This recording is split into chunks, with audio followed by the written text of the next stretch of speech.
8 horas 11 minutos de la mañana. Lo dicho, de verdad, créanme, los perros son maravillosos, pero no les entienden, no les hablen como si fueran personas, que no les van a entender. Aunque les miren, no les entienden absolutamente. Las personas nos entendemos mejor, algunas. Otras yo creo que estamos en la misma posición. Don Javier Pérez, ¿qué tal? Muy buenos días. Muy buenos días, ¿qué tal todo? Yo creo que a los perros les pasa un poco como a algunos políticos, ¿verdad? Que les hablan, pero no entienden y ellos van a lo suyo. O sea, el camino termina, pero el político sigue la linde. Y cuando digo esto, digo porque lo que está ocurriendo hoy, desde hace ya más de un año, es algo que es y que llama poderosamente la atención. Pero vamos por orden, si le parece, don Javier. Vamos a hablar de esas restricciones a la hostelería desde el inicio de la pandemia y algo que ustedes van a exponer para que, de alguna manera, en la Asamblea de Madrid, yo supongo que será el jueves, ¿verdad, don Javier? Eso es, El sí. jueves, eso es. Bueno, pues es una proposición no de ley que ustedes intentan desarrollar en torno a la problemática de la hostelería, fundamentalmente, que creo que es algo que todos conocemos, que nadie entiende. Lo que ha pasado con la hostelería no lo puede entender nadie. Las restricciones de la libertad, la falta de ayudas directas y el hundimiento de la economía española, porque la hostelería es una parte muy importante de la economía española y la madrileña. Don Javier. Mira, tal cual, nosotros llevamos diciendo desde el principio que bueno, todas las medidas que se están tomando, todas las restricciones deberían basarse por unos criterios médicos, científicos o algo que esté demostrado, ¿no? Y hemos visto que se han hecho totalmente de forma arbitraria, ¿no? O sea, a nosotros que nos expliquen por qué alguien se contagia más a las 9 de la noche cenando que a las 4 de la tarde comiendo en un restaurante. O sea, eran cosas que no tenían sentido, ¿no? Y nosotros además lo que venimos diciendo es, oye, a esta gente se les indemnizará, ¿no? Porque se les ha prohibido ejercer su trabajo y nadie plantea una indemnización, nadie plantea una alternativa. O sea, simplemente, pues bueno, pues se corta y punto, ¿no?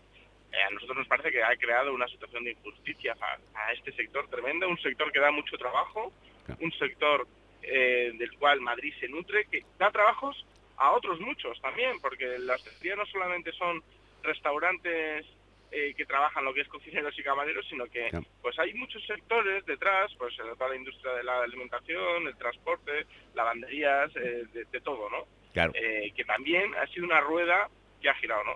Nosotros también en el Congreso estamos diciendo mucho pues que hay que declarar toda la actividad esencial, ¿no? Porque todo aquel trabajo por el cual se sustenta la familia tiene que ser esencial, ¿no? Y hemos visto, al hilo de lo que decías, ¿no? De que los políticos parece que van a otra cosa, ¿no? Estamos viendo pues un poco atónitos cómo pues en la Asamblea pues se intenta declarar la cultura esencial, el deporte esencial, ¿no? Y nadie dice nada de esto, de la hostelería, ¿no? De toda la gente que trabaja Del en trabajo, esto, del, pues tra bueno, del pues trabajo, don nosotros Javier. ¿No? El nos hemos trabajo. puesto como, nos hemos tenido que poner firmes, incluso pues ya sabes que el Rocío Monasterio, pues en las negociaciones de los presupuestos, pues lo ha puesto como condición, ¿no? No. Que hasta que no se hayan levantado las restricciones totales a la hostelería, pues nosotros no vamos a negociar, ¿no?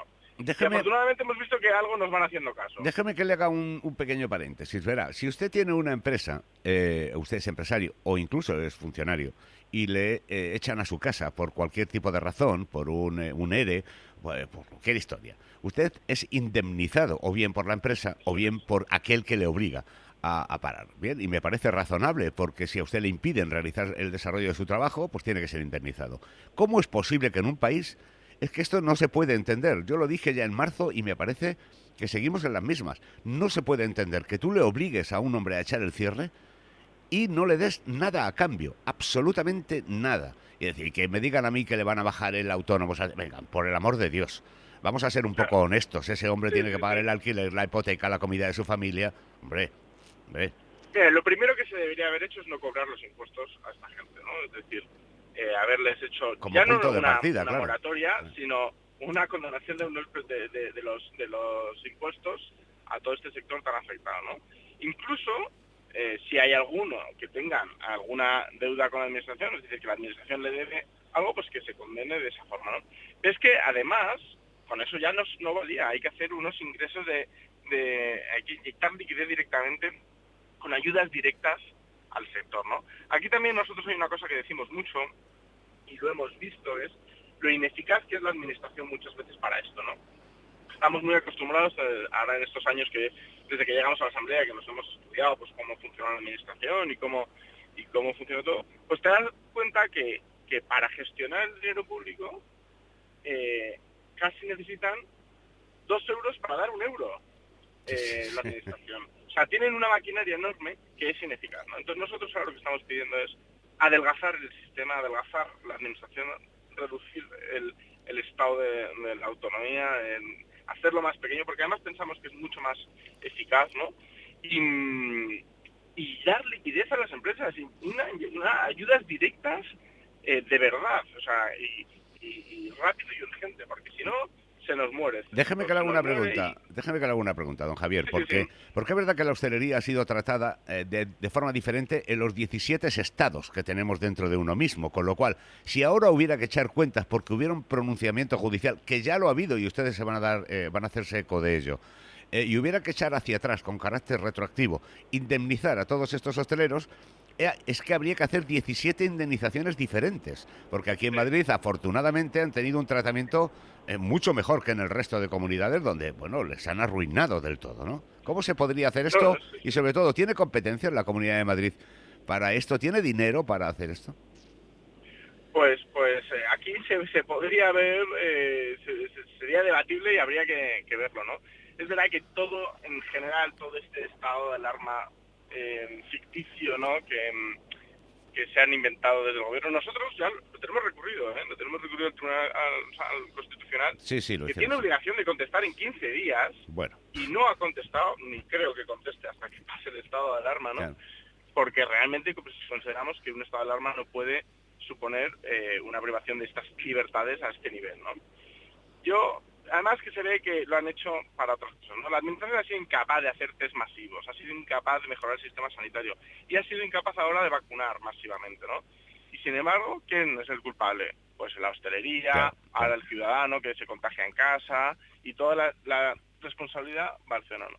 Seguramente, si nosotros que les dijimos ya desde marzo, haga test masivos a toda la población, que nos decía, no, es carísimo, seguramente hubiese salido más barato, hubiese sido mucho más efectivo haber testeado masivamente y periódicamente a la población y solo confinar a la población contagiada y no hundir la economía. Estoy convencido que esa medida hubiese sido mejor para la salud, hubiesen muerto menos personas y sería mucho más barata a la larga, porque llevamos ya, es que parece que se nos olvida, pero vamos a hacer ya un año. Un año, el día 13 se cumple del primer estado de alarma, del confinamiento y del hundimiento de la economía española y de las mentiras reiteradas y los mensajes contradictorios que ha mandado este gobierno y que han hecho de este país, porque luego también se confunde desde los medios de comunicación. El otro día leía yo la noticia, en Brasil van ya 200.000 muertos, ya. Bien, pero es que tiene 212 millones de habitantes, es decir, 5 veces. No, claro, hay que hacerlo por población. Claro, y en España tenemos 47 millones de habitantes y han muerto 125.000 o 130.000 personas, claro. No, somos si haces fallecidos por habitantes, somos de los peores países del mundo. Sí. También de los más restrictivos. Pues ya me contará. Llega un momento que hay que decir hasta qué punto vale seguir diciendo, pues nada, limitaciones, toque de queda, que se reduzca el aforo, cuando estamos viendo que no es tan efectivo. Pero nadie lo entiende. Lo que es vital es tener un buen sistema sanitario, que aquí se nos ha caído. Otra vez, porque teníamos todos en mente que el sistema sanitario español era de los mejores del mundo. Y lo que pasa es que sí que tenemos muy buenos profesionales sanitarios. Tenemos algunos de los hospitales buenos del mundo. Pero el sistema en sí, y más frente a una pandemia que requiere un criterio único para todo el territorio nacional, se ha visto que ha caído. Una vez más, el sistema de las autonomías ha fracasado. Claro, pero es que ahora le cambio el tercio, pero antes vamos a terminar con esto de la hostelería porque me parece muy relevante. Y sobre todo en Madrid que tiene, el sector de la hostelería es definitivo casi, ¿no? Entre otros muchos, pero la hostelería es uno de los más importantes. Pero es que, claro, esta gente que ya es irrecuperable, muchos de ellos son irrecuperables. Espera decir, vamos, llevo un año, y ojo, estamos hablando de Madrid, que reitero, es con diferencia lo mejor. Pero resulta que ellos tienen un montón de restricciones. La incidencia no ha bajado porque les cierras a ellos. Y en cambio vemos en el metro todos los días la aglomeración de personas. Ayer si ve usted cómo estaba el Retiro, pues es digno de ver, que a mí por otra parte me parece bien. O sea, no voy a negar las cosas, son las que son. La gente tiene que salir, ya no aguanta más. Pero hombre, que te cebes en un sector como el del ocio o la hostelería, que creo que, entre otras cosas, sobre todo la hostelería, ha cumplido y ha hecho cumplir muchas veces, haciendo de policía casi, en la inmensa mayoría de los casos, las normas que se le han impuesto. Que es tremendo. Sí, la mayoría de los hosteleros han mejorado el tema de la higiene, limpiando, desinfectando todas las mesas, han mantenido las distancias de seguridad. Claro, que muchos les han reducido el aforo, es decir, ya, aunque hubiesen tenido todo el horario, tenían el aforo reducido porque tenían que separar las mesas. Casi todos han usado las terrazas, entonces aquellos que no tenían terrazas también se han visto muy perjudicados, pero todos con mascarilla, que se cambiaron Yo creo que ha sido un sector que ha cumplido ejemplarmente las medidas y ha sido muy castigado. Y lo que usted dice, y vemos que el transporte público ha rebosado, y aquí otra vez lo mismo, porque la administración ha sido incapaz de mejorarlo.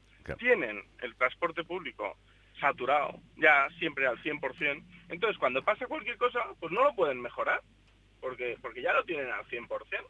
Claro, también es verdad, yo reconozco que Madrid probablemente sea la mejor dotada de toda España en cuanto a instalaciones sanitarias e incluso en cuanto a red de transporte y demás. Pero es que hay que reconocer que somos una comunidad muy pequeña, uniprovincial, donde somos casi 6,5 millones de personas, claro. Esto dificulta mucho más aún así las cuestiones, pero hay que entender que hay que flexibilizar las medidas de manera que no haya ningún sector tan afectado como ha sido el de la hostelería y el del ocio fundamentalmente, y que me parece muy bien. Oiga, hay que cerrar el ocio nocturno, porque eso tiene connotaciones diferentes. Muy bien, paguen ustedes a esa gente que le han obligado a cerrar y ellos cerrarán con gusto colaborando con los demás. Claro. Eso es. Claro.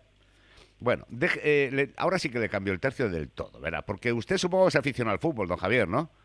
Ahí estamos, sí. Y será socio probablemente de algún equipo, ¿no? No soy socio. Pero bueno, entiende que hay muchos socios que pagan sus cuotas, ¿verdad? Por divertirse oye, pues paga 1.000 euros al año o lo que sea, porque son socios de un club, ¿verdad? Bien, usted imagínese que ahora el Estado, la Comunidad de Madrid, les da dinero a los clubes de fútbol, que lo hacen algunos, les dan dinero para la diversión de la gente. Le pongo esto por una razón, porque yo sé que ustedes también están más o menos en esa línea. Yo sigo sin entender cómo es posible que se detraigan de las arcas del Estado subvenciones para chiringuitos, y en los chiringuitos hablo, por ejemplo, de los sindicatos. ¿Por qué alguien que pertenece a un sindicato que luego utiliza eso para lo que lo utiliza, o a una asociación empresarial, por qué le tenemos que dar dinero todos y por qué existen los liberados? A mí es una cosa que me llama mucho la atención, porque lo he vivido desde hace muchísimos años y sé para lo que ha servido. Y sé el objeto de eso, porque al final es la manipulación de los propios sindicatos por parte de diferentes sectores políticos. Oiga, el que quiera pertenecer a un sindicato, que se pague su cuota y que luego con eso ejerza el derecho. Y de eso de liberación, pero la empresa que tiene que ver con esta historia. ¿Ustedes están en esa línea? Totalmente. Aquí lo que pasa es que hay un mal concepto del dinero público, ¿no? No es de nadie. Y esto que siempre lo ha hecho la izquierda, pero es que ha sido de todos, ¿eh? Ha sido de todos, pero eso lo ha hecho el PP también, ¿no, Javier? Porque esto es, al final, una maquinaria de colocación, de enchufismos, de favores, y al final una maquinaria electoral pagada con fondos públicos. Y luego también lo utilizan pues para salidas. Nosotros lo hemos preguntado directamente. Oye, ¿y todas estas subvenciones a las federaciones deportivas, por ejemplo, que está dando Aguado, es que se está buscando una salida? ¿O cómo va esto, no? El dinero público es de todos. Claro. Y esto hay que tenerlo en cuenta hasta para cada euro que se deja. Sí. Es que nosotros, por ejemplo, en la negociación de los presupuestos, pues que vemos cosas que no nos cuadran o partidas que por supuesto no son necesarias, y algunas contestaciones, pero si es poco dinero. Y yo, me da igual, que aunque sea 10 euros, es dinero de todos los madrileños y tiene que usarse. Bueno, es poco, don Javier. Pensando por el bien de todos. O sea, las subvenciones que desarrolla, ya voy a poner la Comunidad de Madrid, que probablemente no sea la más, en ese sentido, la más generosa, pero es poco el dinero que se da en subvenciones a fundaciones, a organizaciones, a hay mucho. Hay mucho, porque además no son son muy civilinos los políticos y no lo hacen, no vas a los presupuestos y vas a encontrar una partida que pone subvenciones, ¿no? Está claro. No, pues lo meten dentro de muchísimas otras cosas, ¿no? Claro. Sobre todo dentro de propaganda de no sé qué, cursos de no sé qué, labor de no sé qué, y todo eso al final estás manteniendo unas estructuras que no aportan nada a la sociedad y que solamente es para el beneficio de unos pocos, ¿no? Nosotros lo llevamos diciendo desde el principio que todos los partidos políticos, sindicatos y patronales deberían financiarse de las cuotas de sus afiliados. Por supuesto. Claro. Y esto no queda otra. Sin embargo, han montado un sistema a ver quién pone el caja a ver al gato, don Javier. De los fondos públicos para tenerles amarrados y para controlar todo, ¿no? Y esto, pues una vez más, es un uso del dinero público, pues que a nosotros no nos parece bien y nosotros no vamos a estar en eso. Mira, la primera de las medidas que tuvimos en nada más llegar a la Asamblea hace 2 años, me acuerdo que había que negociar el presupuesto, ¿no? La subvención que se le daba a los grupos parlamentarios, ¿no? Y claro, Rocío Monasterio decía, bueno, pues ¿cuánto había en la legislatura pasada? Pues si antes eran en 4 grupos y ahora somos 6, pues da igual, se divide entre 6, pero no aumentemos. Y todos, no, se aumenta. Lo que había antes, pues se suma a otros 2 a la partida. Y Rocío decía, pero es que el sistema es fallido de origen, ¿eh? Esto en Estados Unidos, cada uno que se pague lo suyo. Las fiestas que se pague cada uno las suyas. ¿Por qué tengo yo que dar dinero de mi bolsillo? Eres más eficaz cuando eres así. Por supuesto que sí. Eres mucho más eficaz. Claro. Pues si es que eso yo creo que está clarísimo. Don Javier, la dificultad de todo esto es como el tejido es tan enorme. ¿Quién pone ahora el caja ver al gato? Porque claro, imagínense que ustedes llegan al poder con esta propuesta. ¿Quién pone el caja ver al gato? ¿Quién va a ser el primero que diga? Nosotros creo que seríamos capaces porque nosotros nuestro propio sistema no lo hemos basado en eso, es decir, que estas subvenciones nosotros no tenemos una dependencia de ellas, nosotros sí que vivimos de las cuotas de nuestros afiliados, entonces sí que tenemos capacidad. No, pues eso lo tengo claro, y romper, ¿no? Y luego, no solamente en la estructura, lo hemos visto, nosotros llevamos pidiendo que se reduzcan las consejerías, que se eliminen las viceconsejerías, que en una jerarquía, pues por ejemplo, ¿no? En la Comunidad de Madrid pasa que ahí tienes consejero, viceconsejero, director general y subdirector general. Y solo en una línea de 1. Claro. A nosotros eso nos parece una barbaridad. Es decir, para que haya un puesto intermedio entre 2 altos cargos, por lo menos tiene que haber... Pero hay funcionarios, ¿no? Digo yo que hay funcionarios cualificados para... Luego, aparte de todo el funcionariado, ¿no? Claro. Y eso nosotros lo que hemos visto es que lo hace más ineficaz. ¿Por qué? Porque lo utilizan de agencia de colocación. Claro. Tienen que colocar a mucha gente. Lo tengo claro. Pues claro, antes eran 2 partidos y tenían poder, espacio para todos, y ahora que se ha reducido, bueno, 3, tiene necesidad de colocar a mucha gente. Dígame una cosa ya para acabar, don Javier. ¿Cree usted que 131 diputados en Madrid es necesario? Pues no, vamos, nosotros, otra de las propuestas que hicimos, que ni siquiera nos dejan debatir, ¿no? Es porque ahora mismo está en un diputado por 50.000 habitantes, si no recuerdo mal. Nosotros hemos pedido que sea para cada 75.000 habitantes, que reduciría unos 40 diputados. Y ya me parecen muchos. Y nos han dicho que no. Claro. Nosotros, en primer lugar, y después de haberlo visto, estamos muy en contra de los parlamentos autonómicos porque nos parece una barbaridad de concepto, ¿no? Es decir, que en España tengamos 17 parlamentos es una aberración, 17 leyes diferentes, que nos hagan a todos los españoles ser diferentes, ¿no? Claro. Y luego, además, hemos demostrado que no hay una verdadera separación de poderes entre el Ejecutivo y el Legislativo, ¿no? Y la labor que tienen los parlamentos de control al gobierno, pues muchas veces es un poco un paripé, ¿no? Por cómo también funcionan los propios parlamentos, ¿no? Y cómo lo tienen en el sistema, ¿no? Nosotros pensamos que no es el modelo más efectivo de hacer un control. Pero luego, además, don Javier, ya para terminar, porque le estamos entreteniendo demasiado, pero es que probablemente el 99% de los ciudadanos madrileños no sepan que a partir del 3, y ya soy generoso, quiénes son el resto de los diputados que han entrado ahí. No los conocen de nada, no se sabe de dónde han llegado, ni qué función van a hacer, ni a quién representan. Esa es la historia. No, si nosotros decimos, bromeamos, ¿no? A veces que la Asamblea es la caja más insonorizada de todo Madrid, ¿no? Por eso nosotros también hacemos una labor tremenda de intentar salir a la calle, de llegar al vecino, tenemos una permeabilidad en todos los barrios, en todos los municipios de Madrid importante, ¿no? Y nos esforzamos mucho en esto porque sabemos que la labor institucional que se hace aquí pues muchas veces no llega, ¿no? Pues porque no interesa o porque no se quiere, ¿no?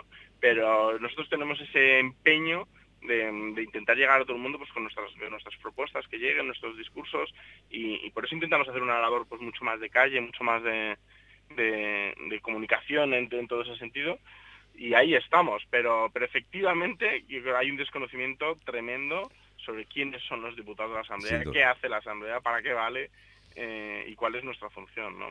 Que es importante, porque al final, pues eso, somos poder legislativo Sí, bueno, y una vez que hacer están ahí se leyes. supone que lo que tienen que hacer es cumplir con su obligación.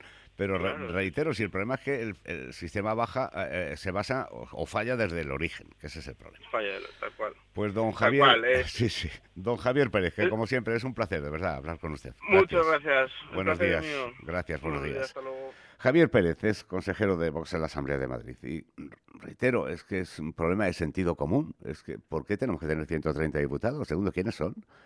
¿A quién representan? ¿Por qué están ahí? ¿Cuál es el mérito? ¿Quién los ha elegido? Etcétera, etcétera, etcétera. Y segundo, ¿dónde va el dinero público? Si el dinero es de todos, ¿cómo es posible que traigamos dinero para subvencionar a organizaciones que nada tienen que ver con el bienestar global, sino sectorial? Pues oiga, cada uno se